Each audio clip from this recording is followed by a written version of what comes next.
Bonjour à toutes et tous, bienvenue dans ce webinaire en collaboration avec Corasso et l'Université Oncopole qui a vocation à vous parler aujourd'hui de l'ETP et de l'étude Vulcano qui est justement orientée sur l'ETP. Donc l'ETP, c'est l'éducation des patients pour améliorer leur qualité de vie.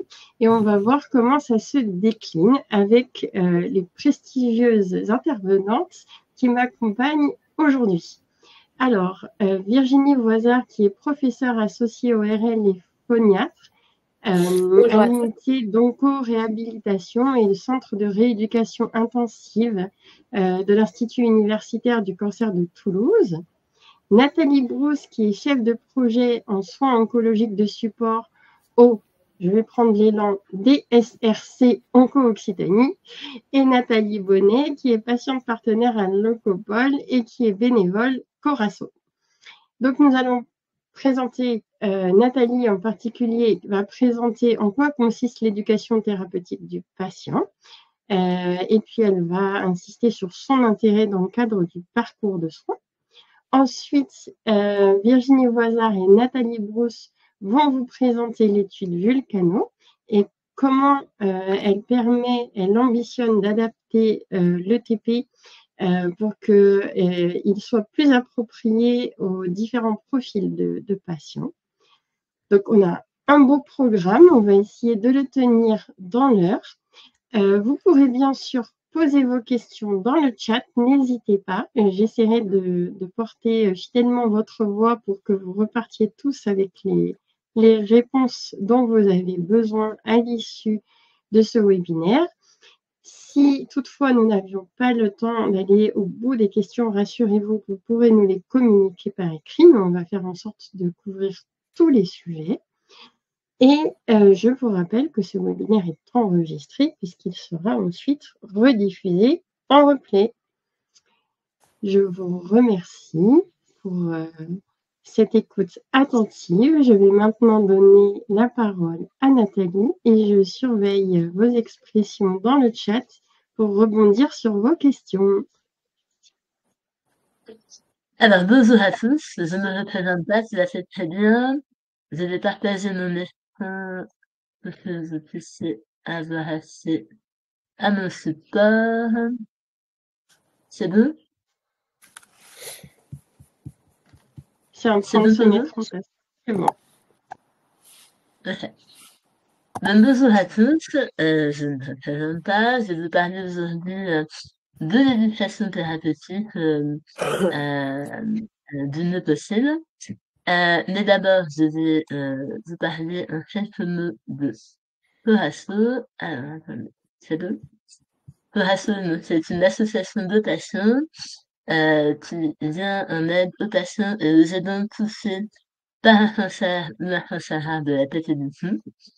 Le cancer rare de la tête et du cou, beaucoup en parlent, ce sont des cancers ERL, des cancers cervico-faciaux, des cancers des voies aériennes digestive supérieure, des cancers de l'ADS et des cancers maxillofaciaux. On parle donc d'une quarantaine de pathologies différentes en fonction de la nature et de la localisation de la tumeur, avec des séquelles qui peuvent être multiples et diverses. On compte 13 000 à 17 000 nouveaux cas par an en France, qui représentent 46 personnes diagnostiquées chaque jour, avec des causes diverses, très connues comme le tabac et l'alcool, des virus comme le HPV, le fameux papillomavirus dont on parle de plus en plus, le cannabis, l'obésité, les contaminations professionnelles et des causes qui peuvent être inconnues et non explicables encore par la science aujourd'hui. Corasso, c'est une association qui s'assied 10 ans cette année, qui a compté au cours de ces 10 années 750 membres, dont 250 nouvelles adhésions et adhésions renouvelées sur l'année 2024, 27 membres au conseil d'administration, 8 membres au bureau depuis cette année, et 17 personnels soignants membres du conseil scientifique. Les 3 missions principales que se donne l'association, se sont tout d'abord sensibilisés avec des campagnes fortes de sensibilisation auprès du grand public. Toi, Mazen, il y a quelques années, plus récemment, la campagne 3 pour 1, qui alerte sur le fait que souvent les symptômes des prémices des cancers de la règle sont anodins, une narine bouchée, par exemple un masque qui perdure. Et l'idée, c'était de partager le fait que si un symptôme persiste plus de 3 semaines, il est nécessaire de voir un professionnel. Ça veut pas dire qu'on est malade, évidemment, d'un cancer, mais ça veut dire qu'il vaut mieux voir quelqu'un pour s'assurer qu'il n'a pas une prise en soin particulière dont on aurait besoin. Ferasso soutient et informe aussi les patients et les aidants. Je ne reprends pas tout ce qui est écrit sur nos supports, mais l'idée, c'est vraiment on est convaincu au sein de Ferasso que la permanence, c'est un levier pour se sentir compris, pour aller mieux sur son chemin pendant les traitements et après, dans la phase de rétablissement. Et c'est enfin, Ferasso soutient la recherche qu'on va voir aujourd'hui avec le projet Vulcano. Pourquoi? Ben, parce que notamment, ça aide à avoir des sujets de recherche qui sont en réalité avec le quotidien des patients et les difficultés liées aux séquelles. Alors, l'éducation thérapeutique, puisqu'aujourd'hui, la mission c'est de vous en parler. Et bien, qu'est-ce que c'est? Je vous ai remis ici la définition officielle de l'OMS qui date de 1996. En résumé, on parle d'ETT, ETT pour éducation thérapeutique du patient. Au début, c'est un super processus, un outil qui a été développé pour accompagner les patients qui avaient des maladies chroniques, notamment le diabète, qui est la maladie chronique dont on dénombre de tous de programmes d'éducation thérapeutique en France aujourd'hui. Et pourquoi on a développé cet outil? Parce qu'en fait, on s'est rendu compte que ces pathologies avaient un impact important sur le quotidien des patients et que ces patients avaient besoin de développer certaines compétences d'auto-soin pour gagner en autonomie et être plus à l'aise dans leur quotidien avec la maladie. En cancérologie, le développement de l'ETP est plus récent.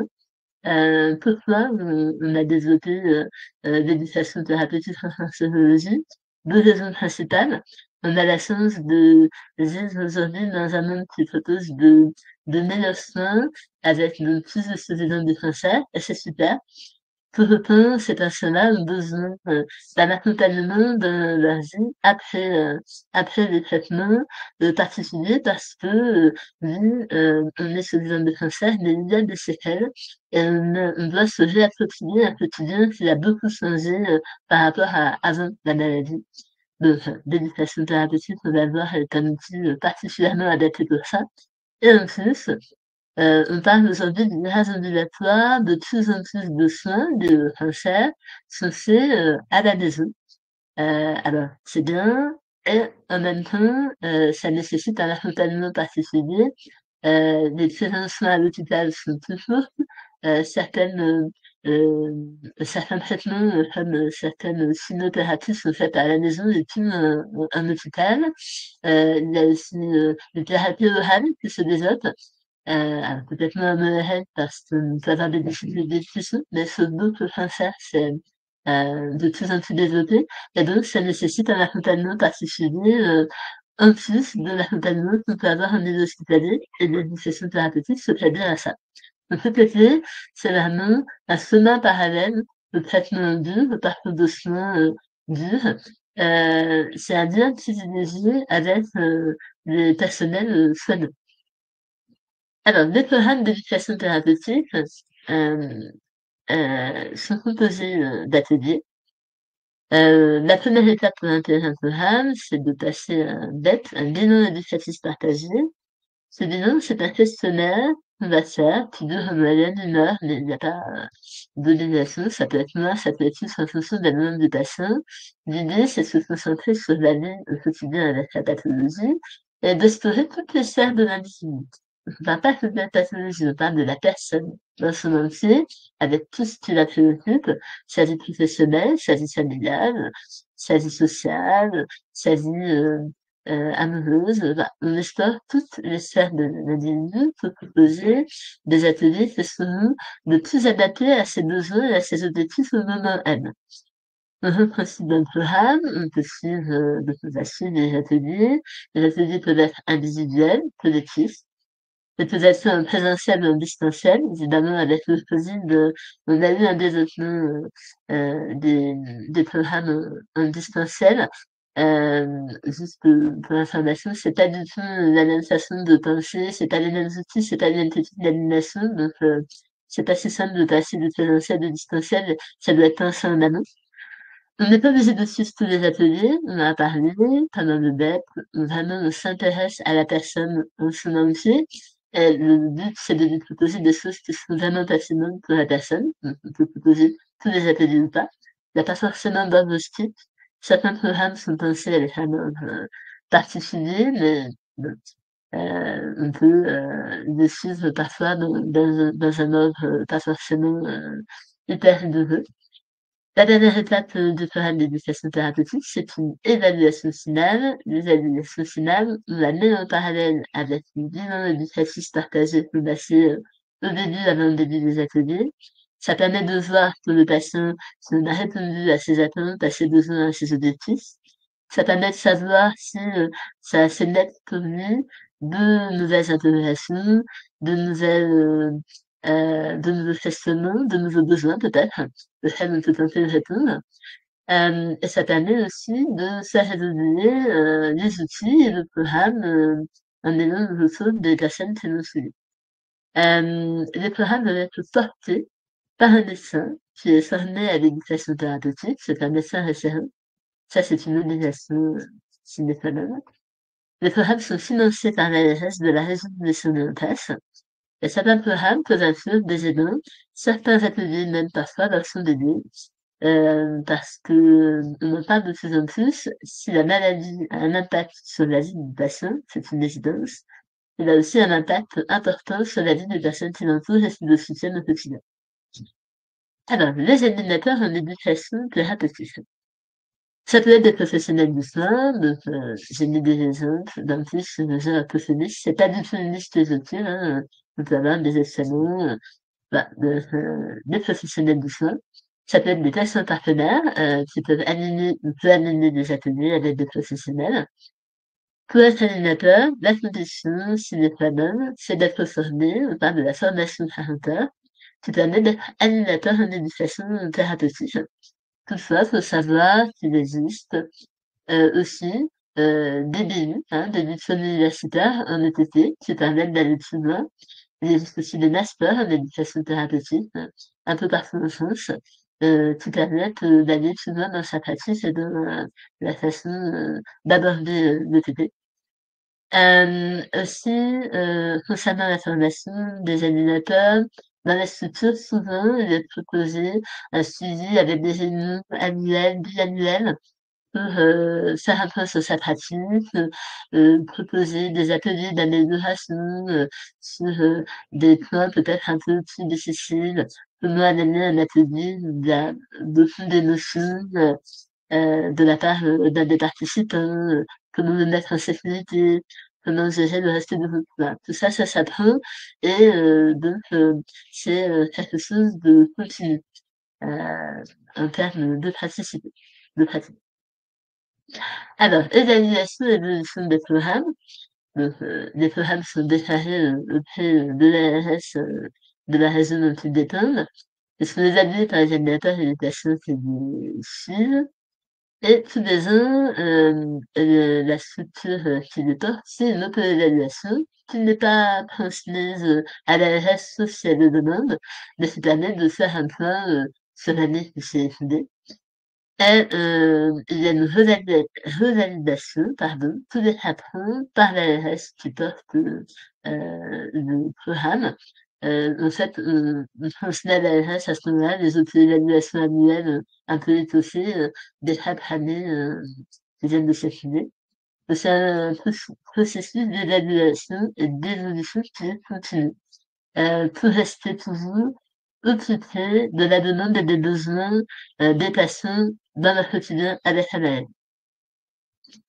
Alors, je vais maintenant vous parler d'un programme de TT que je connais un peu mieux parce que j'ai eu la chance de pouvoir le construire dès le départ avec les équipes de notre école.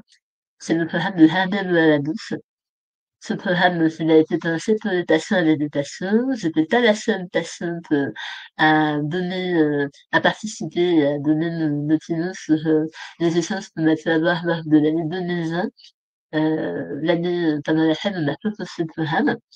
On a une note réunion, le programme a été proposé avec une équipe pluridisciplinaire avec des professionnels de notre école, vraiment des chirurgiens, dentistes, orthophonistes et même des patients partenaires comme moi.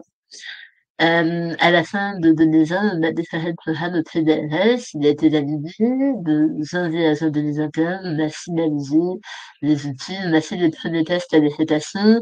On a fait des ajustements en fonction des retours de ces premiers tests. Et depuis juin 2021, le programme est proposé 4 fois par an au sein de 2007 notre école.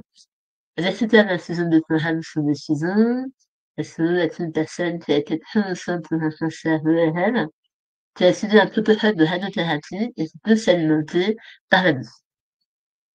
Le profil du programme, le programme comporte 5 ateliers. 4 ateliers ont été pensés dès le départ.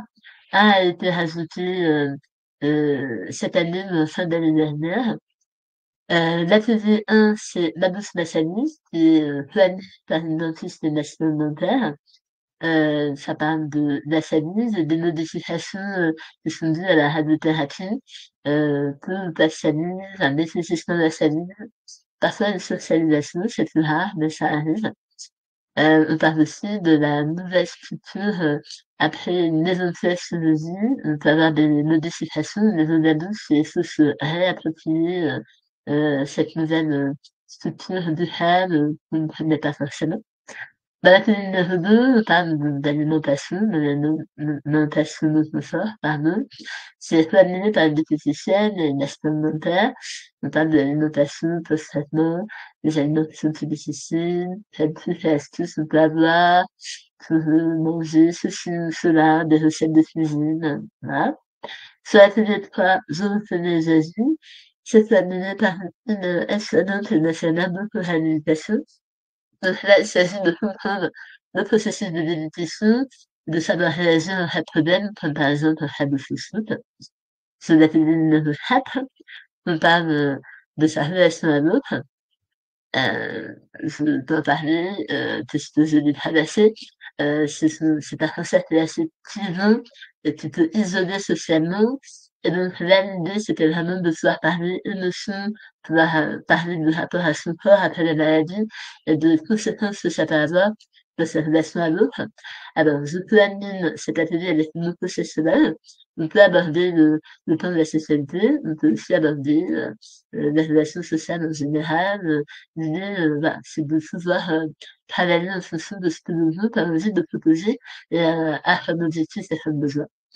Et donc récemment, on a rajouté cette année un atelier qui existait déjà dans d'autres programmes de notre école, Je bouge au quotidien, animé par un animateur en activité physique adaptée, et qui propose eh bien, de se remettre en mouvement après le parcours de soins.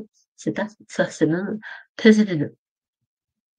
Alors, en pratique, pourquoi besoin d'un programme d'éducation thérapeutique si vous n'êtes pas encore convaincu par tout ce que j'ai partagé jusqu'à présent?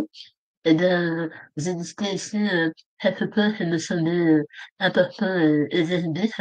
Passer en odontologie avec des personnels soignants, quand on les a, ça ne peut pas, mais aussi de l'éducation thérapeutique, on ne porte pas sa blouse. L'idée, c'est vraiment de passer un moment à part. On ne parle pas que de la pathologie, on parle vraiment de sa vie avec, et de sa vie et tout ce que ça en donne. Ça permet de s'accompagner pendant la période de l'après-traitement. La période de traitement est intense. On est très entouré et dans cette année après la fin des traitements, on entend souvent les patients dire que ben, c'est difficile de d'avoir de nouveaux repères, de se créer une nouvelle dynamique de quotidien. Et donc, ben, l'éducation thérapeutique, c'est un super outil qui aide à ça. Ça permet de se sentir utile, de légitimer les émotions, de pas se sentir seul, en échangeant entre patients, entre pairs, hein, de se dire, ben, lui, je suis pas le seul à avoir ressenti ça, ou à avoir vécu des choses comme ça. C'est normal, en fait. Ça permet de se réapproprier sa temporalité. Ça va être, on est souvent dans sa bulle quand on est seul, on a des objectifs, on n'arrive pas, on s'arrête, et pouvoir parler avec d'autres personnes qui ont vécu la même chose, ben, ça permet de se donner des trucs et astuces. Ça permet aussi de se rendre compte de tout le chemin qu'on a parcouru déjà, de conscientiser tout ce qu'on a mis en place. C'est l'occasion d'être aussi fier de soi parce que quand on a la tête dans le guidon, ben, on sait pas forcément se à côté, ben, l'éducation thérapeutique, c'est aussi un super outil, super méchant. Alors, ce que je dois savoir, c'est que c'est un outil qui donc est formidable et qui est gratuit.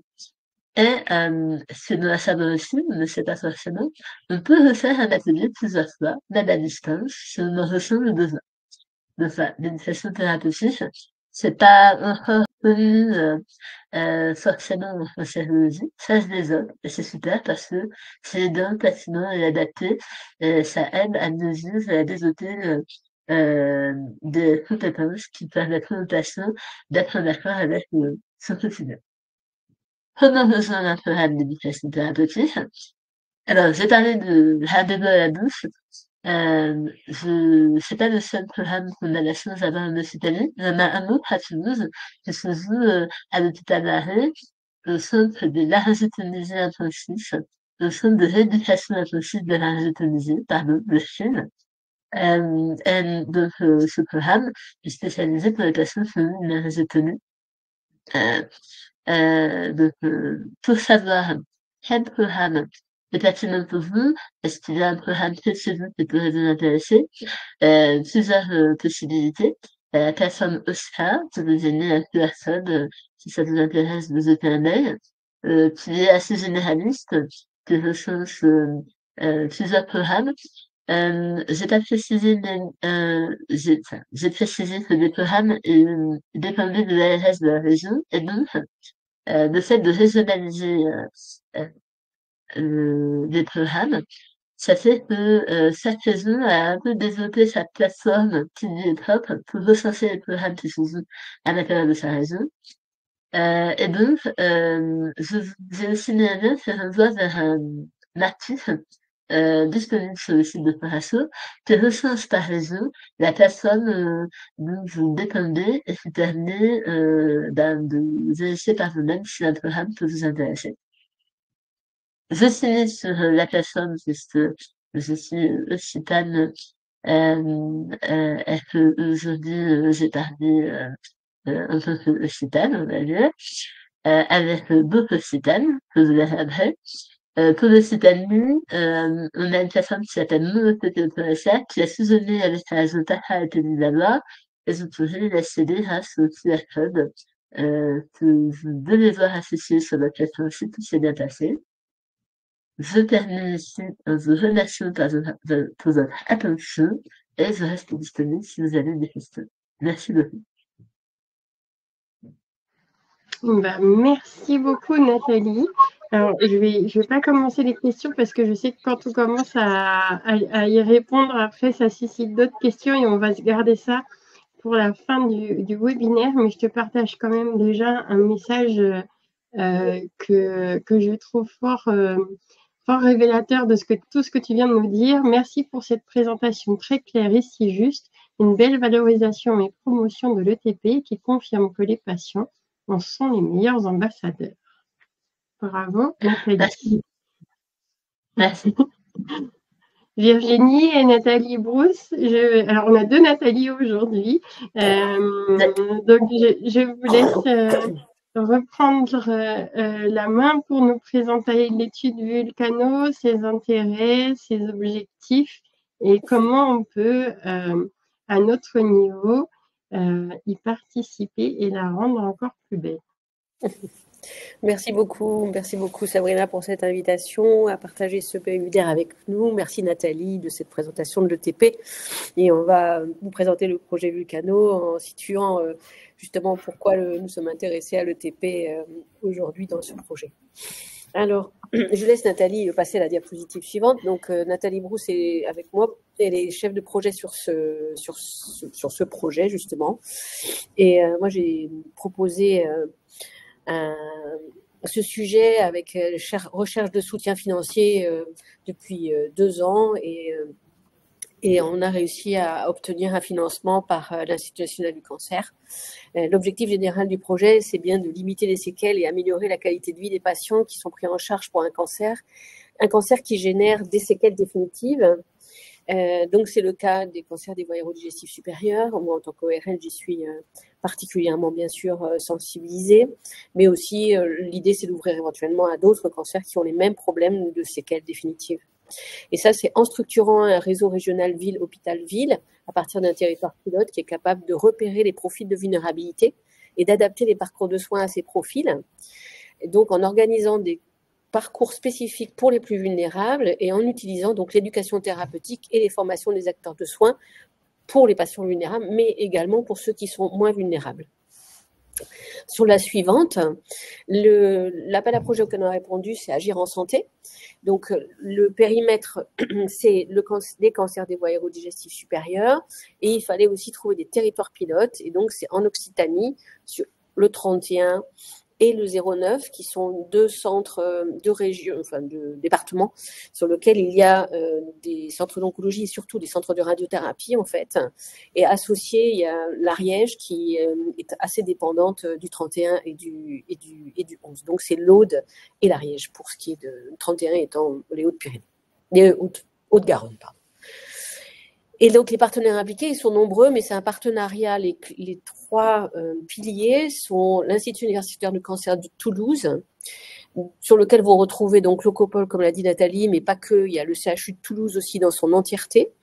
Il y a le DRCC, donc c'est l'ancien nom, c'est les réseaux d'oncologie qui sont rebaptisés pour des raisons administratives et qui sont donc maintenant ce nom barbare qu'on a eu du mal à prononcer là. Je laisse Nathalie le dire de plus fluide que moi. Voilà, et surtout le centre hospitalier de Carcassonne. Mais autour, il y a tout un monde qui représente tous les dispositifs régionaux, nationaux et les associations de patients. Et donc, bien sûr, le partenariat avec Corasso est très important. Il y a aussi l'association des mutilés de la voix qui est partenaire. Sur la suivante, le principe de méthodologique, c'est de repérer le plus précocement possible la vulnérabilité grâce à un dépistage systématique sur les lieux de l'expérimentation et de pouvoir accompagner de manière personnalisée les plus vulnérables sur toute la longueur du parcours en anticipant les besoins et les personnes moins vulnérables, de pouvoir faire des propositions pour les rendre le plus autonomes par rapport à leurs soins, en mettant en parallèle des formations pour les paramédicaux dont ils auraient besoin pour qu'ils n'aient pas à courir après ces paramédicaux. C'est bien de former les gens et de leur faire prendre conscience et de les aider à trouver ce qui pourrait répondre à leurs besoins. Mais il faut pour ça qu'il y ait une réponse derrière par les paramédicaux, d'où l'association à l'éducation thérapeutique aux problèmes de formation des paramédicaux par ailleurs. Si tu peux passer la suivante. Et effectivement, par rapport à d'autres projets dont vous auriez pu entendre parler, la particularité de celui-ci, c'est bien d'être au plus près du lieu de vie du patient. Et c'est là le problème territorial, c'est que les territoires ne sont pas si favorables à cette association du patient ou cette prise en charge du patient au plus près du lieu de vie tout au long du parcours. Voilà, ça c'est un problème de fond. Pour la suivante, donc le projet, il a commencé et on sort de la première, enfin on est toujours en train d'être dans la première phase, qui est la mise en place du dépistage et des parcours. Et là, je vous ai mis un schéma assez barbare, mais qui vous montre qu'il a fallu s'organiser et que pour arriver à monter ce projet, nous avons créé plusieurs groupes de travail, dont le groupe de travail éducation thérapeutique et d'autres groupes auxquels participent les patients et notamment Nathalie. Suivante, ça a permis de bien cibler sur ce diagramme de méthodologie le problème de la présentation des programmes de TP, c'est-à-dire déjà recenser tous les programmes de TP qui sont dans la région. Et on en a découvert, on pensait qu'il y en avait que 2, en fait il y en a 5. Après, ils ne sont pas tous profilés de la même façon, ils ne sont pas tous des programmes d'éducation thérapeutique. Je dirais réellement, c'est des temps d'éducation pour vraiment éduquer les patients et pas obligatoirement dans le cadre de rendre les patients les plus autonomes comme le programme que vous a présenté Nathalie. Donc il y a des fois des programmes qui sont pas tout à fait l'éducation thérapeutique telle qu'elle vous l'a décrit. Ensuite, c'était de pouvoir adapter les programmes d'éducation aux plus vulnérables, parce qu'ils ne sont pas tous accessibles même à des personnes qui sont en difficulté. On pense aux problèmes cognitifs notamment. Donc ça, c'est à travailler. Et puis les rendre partageables dans le sens de les rendre accessibles et à les adapter à la région. Parce que là, ils sont très centrés. La vérité vient du centre, c'est-à-dire l'Oncopole ou le CHU, mais c'est pas obligatoirement la réalité du terrain.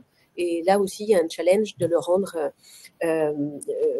acceptable et adaptable par tous sur le territoire. La suivante. Et maintenant, on rentre dans la deuxième phase. J'ai fait une petite erreur. Dans la deuxième phase, qui est de mettre en place en pratico-pratique le parcours. Donc, c'est une étude qui va s'ouvrir, on va la démarrer en janvier, qui est un suivi longitudinal de la vulnérabilité après le repérage.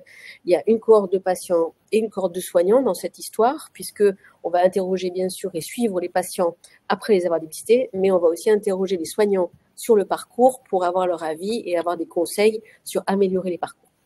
Si tu peux mettre la suivante.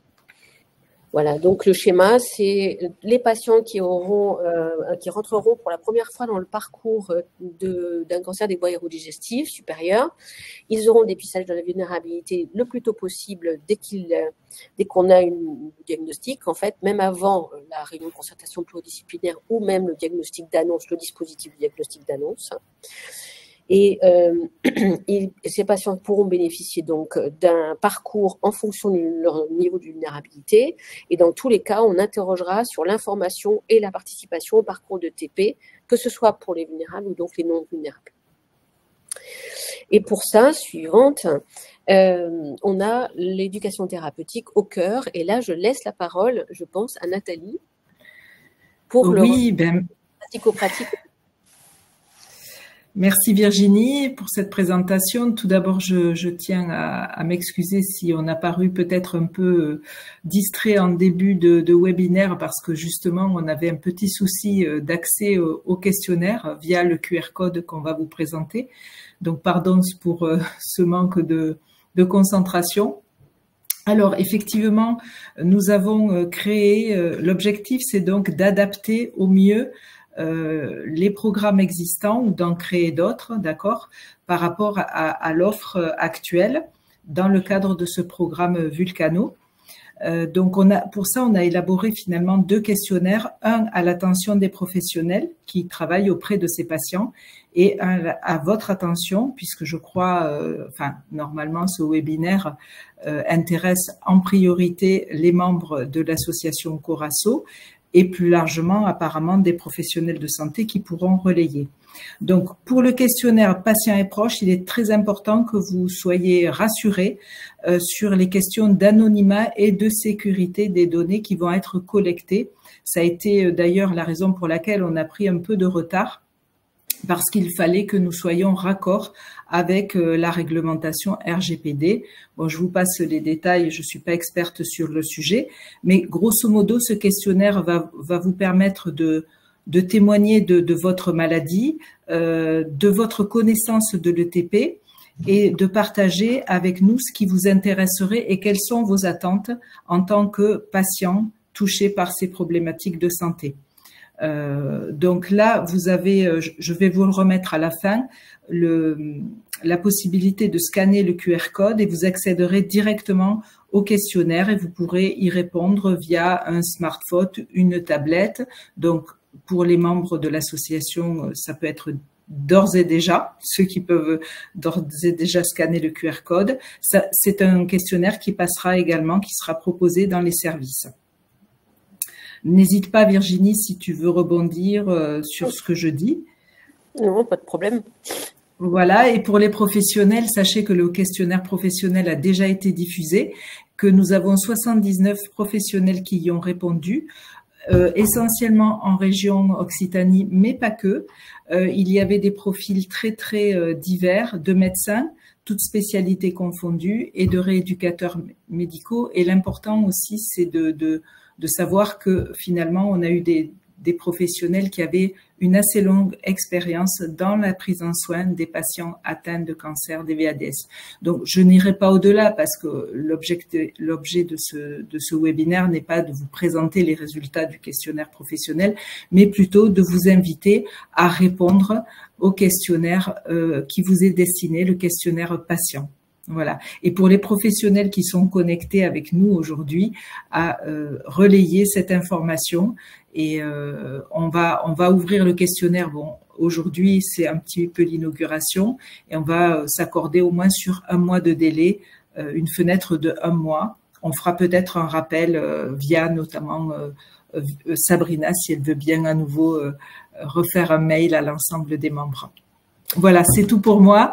Eh bien, on est à votre disposition pour répondre juste à vos rajouter questions. que donc Oui. l'idée, c'est que on aimerait avoir un profil de la part des professionnels et de la part des patients des besoins et du ressenti par rapport à l'ETP, de pouvoir croiser ces résultats et de pouvoir après, bien sûr, communiquer ces résultats aussi bien en congrès, peut-être un article. On a une étudiante en orthophonie qui travaille sur son mémoire, qui réalise son mémoire sur le sujet. Et donc, on pourra communiquer pour tous les résultats et on espère bien que ça pourra servir à l'ensemble de la communauté des patients et des soignants autour de la thématique des cancers des voies aérodigestives supérieures. Et on s'était même dit qu'on referait sûrement un webinaire pour les présenter, ces résultats. Parce que c'est vrai qu'on sollicite beaucoup les patients et les soignants, mais c'est important de voir à quoi sert l'engagement de chacun, parce qu'on sait que répondre à un questionnaire, ça prend du temps, c'est donner un peu de soi, livrer de sa personne, et on sait à quel point c'est important pour chaque participant d'avoir des retours. Donc voilà, nous, en tant que partenaires de ce beau projet, on s'engage bien sûr à communiquer sur les résultats qui seront publiés pour que chacun puisse percevoir l'intérêt de sa participation et quelle est sa portée dans l'avancée de la recherche. C'est très important. Moi, j'ai regardé le chat et j'ai vu la question sur la formation. Alors, j'ai vu quelqu'un a répondu que c'était bien de faire le DU. Alors, c'est toujours très bien de faire un DU. Après, ce n'est pas la seule manière de se former.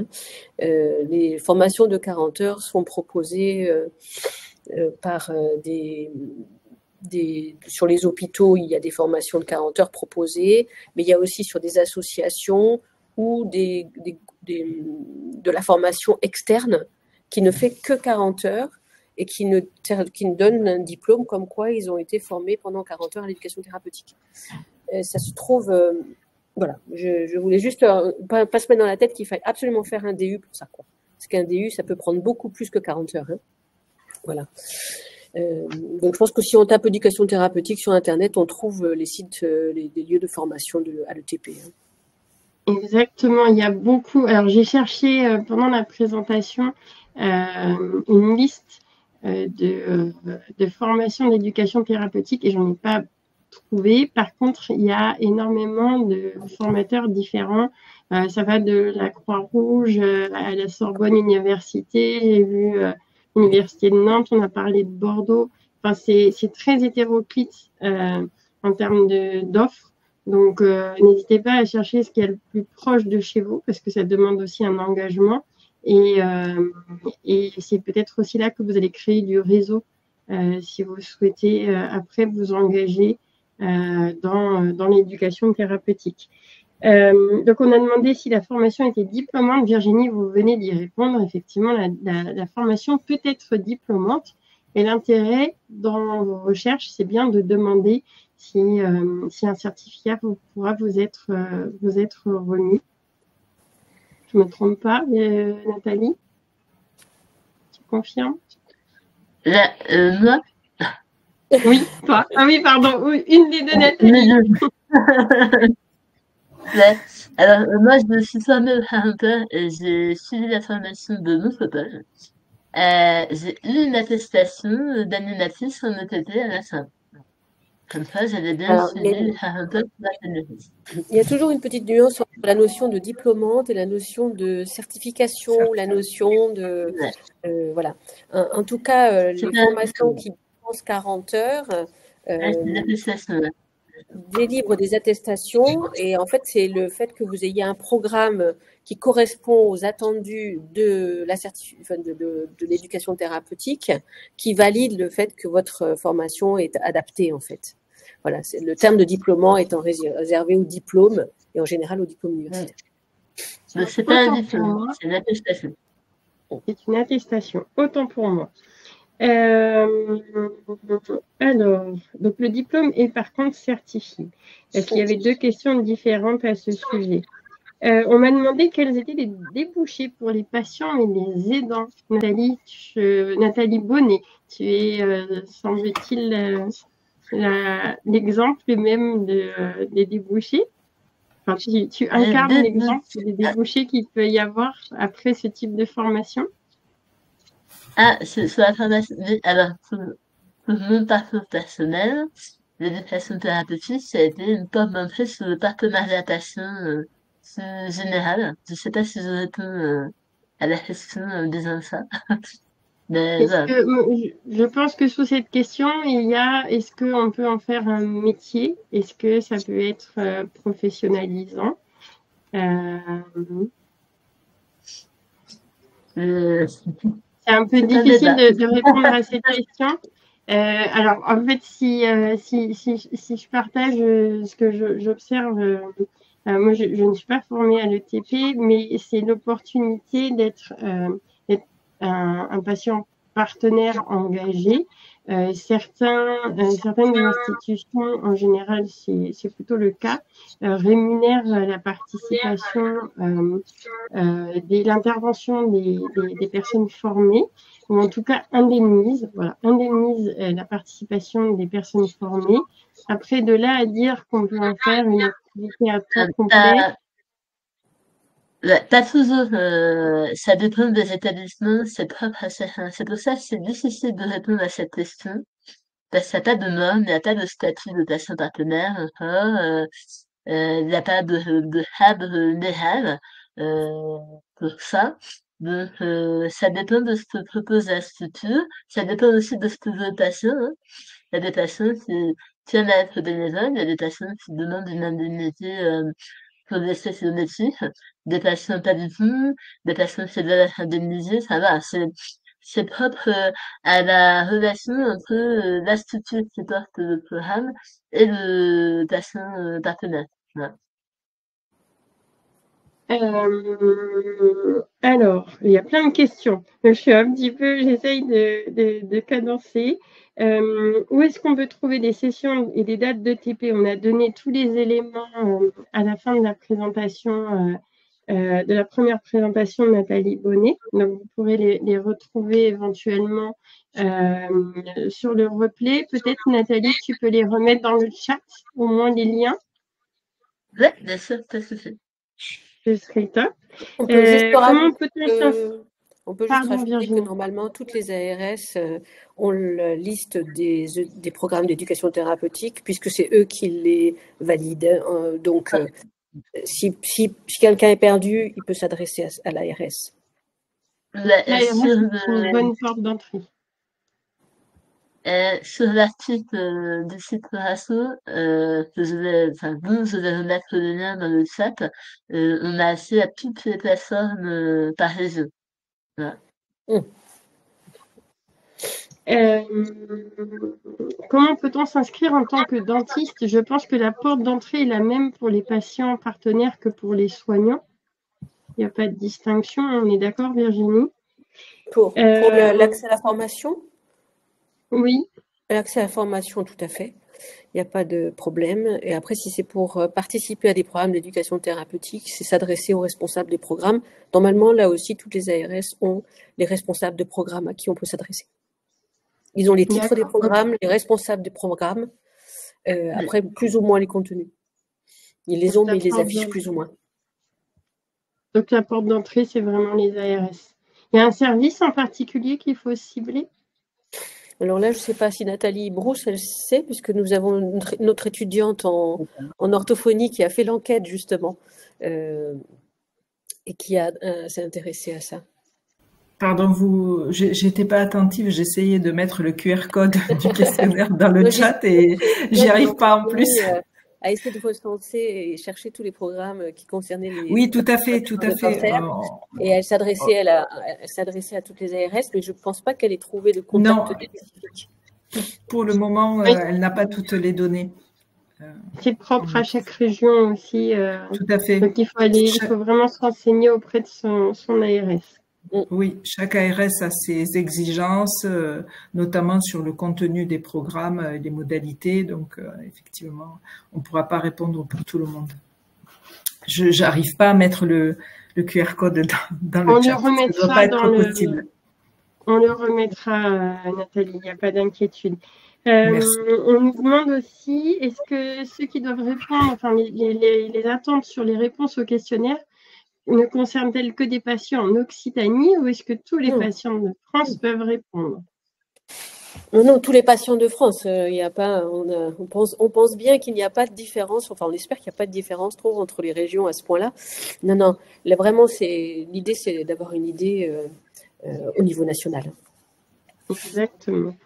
Qu'entend-on par profil de vulnérabilité et comment est-il évalué? Alors, le profil de vulnérabilité. Quelle question! C'est pas comme si j'avais animé le débat. Non, mais ça encore, ça je sais parce qu'on s'est bien pris la tête. Hein.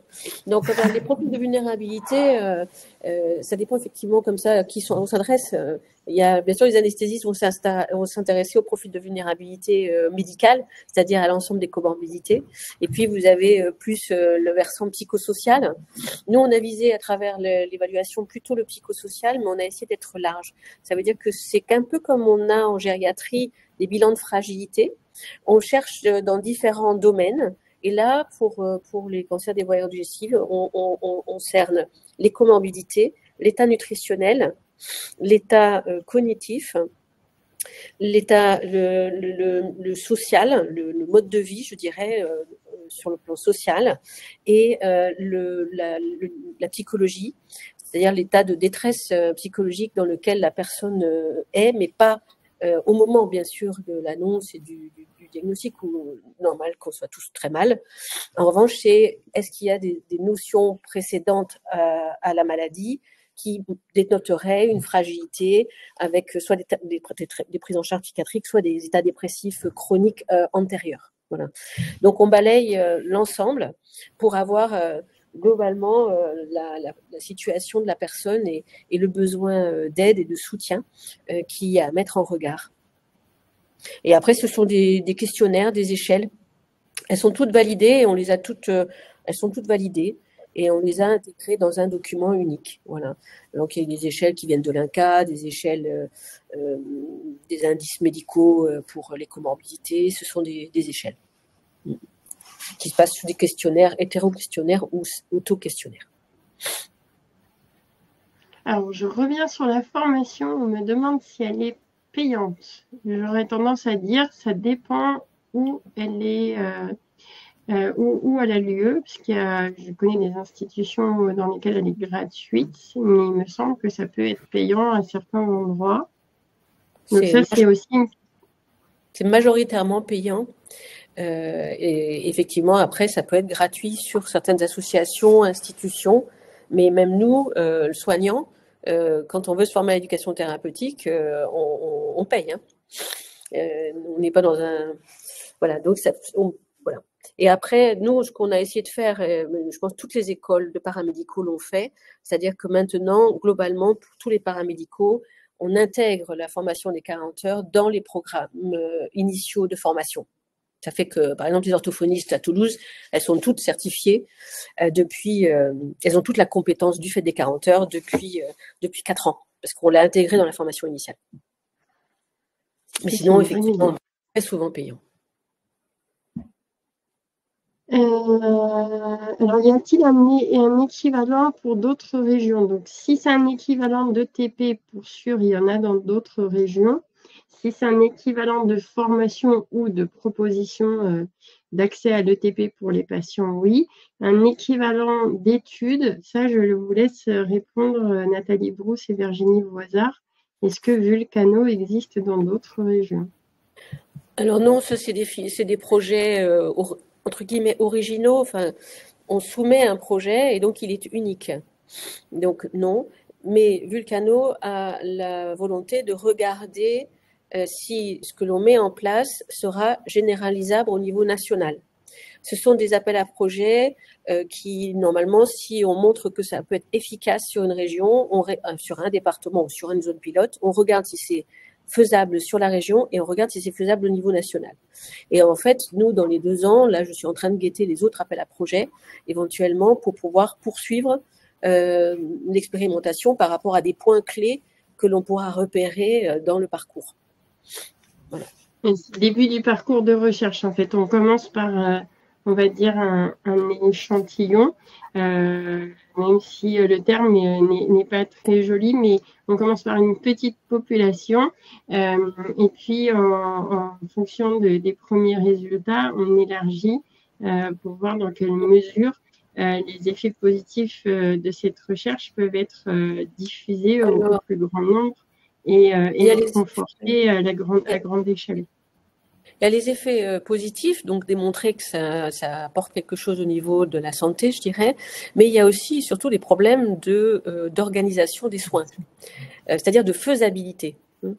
C'est du transfert d'organisation. Donc ça répond à un bénéfice indirect pour les patients, je dirais, alors que c'est primordial. C'est-à-dire qu'en fait, on peut montrer qu'un traitement est efficace. Le problème, c'est de le mettre en place et de le rendre accessible à tous. Donc, c'est pas des mêmes, c'est différent, c'est pas de la recherche comme on l'entend. Oui, voilà. Donc, il y a les 2 aspects et moi, je guette sur les 2 types d'appels à projets, en fait. De pouvoir avoir des systèmes qui permettent d'avoir des prises en charge de soins avec une forme de gratuité ou des réorganisations de soins. Et puis de l'autre côté, de montrer que c'est efficace et que ça amène de la qualité de vie et de meilleurs taux de guérison. Enfin, oui, ces choses-là. Diminution de récidive, etc. De l'équité et de l'efficacité. On nous demande combien de temps va prendre la recherche. Ça dépend où on s'arrête, j'ai envie de dire. Avec toutes les perspectives qu'on énonce. Non, là, les projets, ils ont une durée de vie.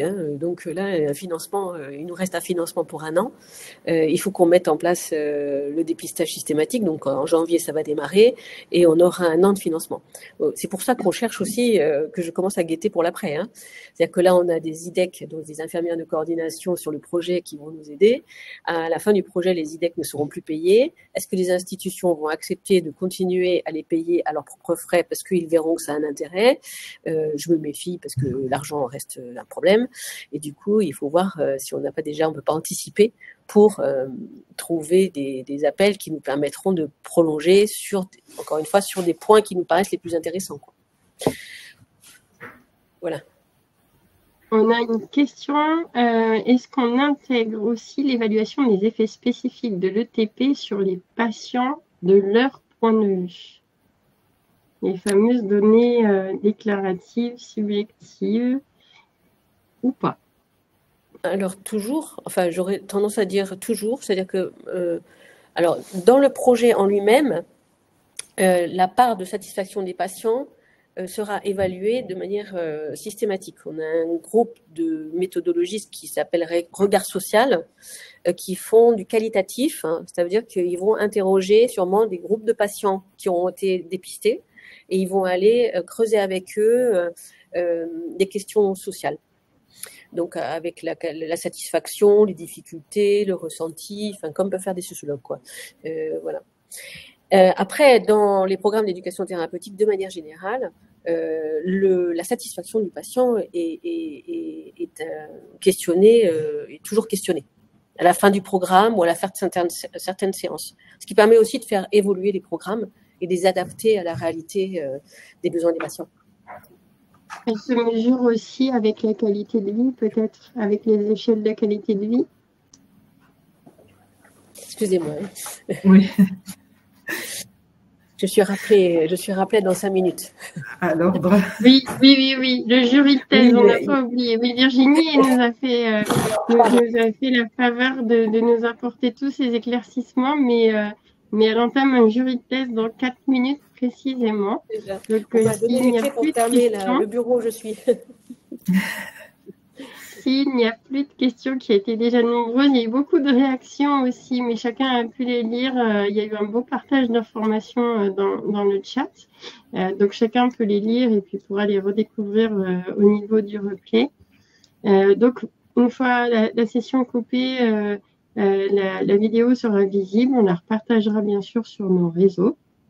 Si vous avez des questions, on a mis dans le chat l'adresse mail à laquelle vous pouvez... Je peux juste compléter quelque chose parce que j'ai vu dans le chat. Normalement, sur le site de Onco-Occitanie, il y aura l'outil de dépistage disponible et visible par tous. Parce que j'ai vu qu'il y avait des questions sur le... Voilà. Et justement, comment est-ce que les algorithmes décisionnels pour donner des idées de ce degré de robustesse ou de fragilité ont été mis au point. Voilà.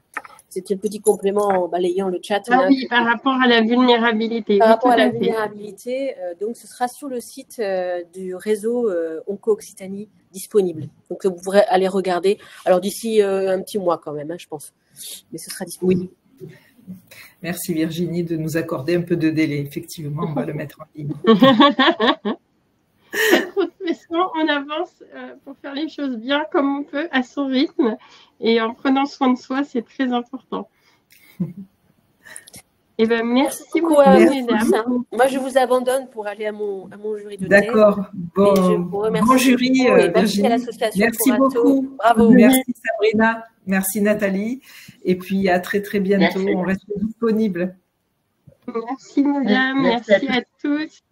Et puis à bientôt pour la suite des aventures. On continue à vous informer régulièrement sur le parcours patient, le parcours de soins, comment mieux vivre avec ces cancers, mais aussi sur la recherche qui est porteuse d'espoir pour chacun des patients et de leurs aidants, parce que c'est comme ça que l'on améliore la prise en soin, la qualité de vie des patients, de leurs aidants, et que l'on contribue, grâce à notre expérience, à faire avancer la médecine, en tout cas on espère.